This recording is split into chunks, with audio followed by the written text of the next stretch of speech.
zoning So it park. doesn't belong under, Doesn't belong under This- mixed use. Put this it right on parks here or doesn't belong under mixed use. doesn't belong under opportunity area. Remove Everything it. is an opportunity area. It's, this, whoa, time out. This is not a city farm discussion.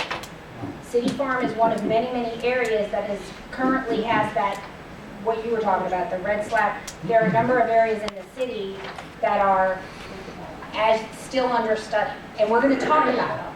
So when you're looking at this particular phrasing, do not just think one piece of land. And I think that that's very important for us. Mr. Carpenter. To follow up on that, I think the discussion needs to be, do we want to have study areas in this comprehensive plan?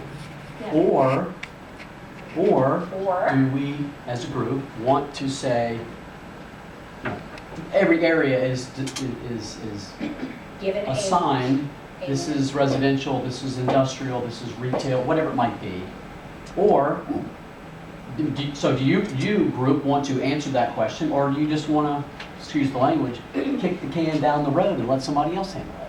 Do you want it to say park, or do you want there to be areas where, oh, we don't really give a rip, let Keep somebody in mind else that decide? That I think is the question, is that correct? Currently, there are a number, handful or more areas in the city that are currently listed as planning opportunity areas. So we can't just look at it as city farm has to be parked. That's what I'm saying. So My if discussion we're has gonna- nothing to do with city farm. I'm Correct. saying So we're not we gonna need to use that land decide if we designation. want to have that, or if we want to put a land use designation on everything. That's Put it what up this for group needs to discussion. I think determine. it's important to also ask, can we as a group eliminate that land use? Or will that? It's not a land use. That's the whole key. It's It's not a not land land use. I'm afraid Sorry. that word overlay is tripping people up. It's got. I disagree. You're confusing the issue. It's not overlay. No, I do. I'll It's- say why. Overlay districts have, there's a legal designation of Correct. an overlay district. It ends up being a part of the zoning ordinance. Right. I'm not so certain that staff wants us to be thinking of the planning area overlay as a codified matter. It is, so if we take the word overlay out, I think we unclutter the issue.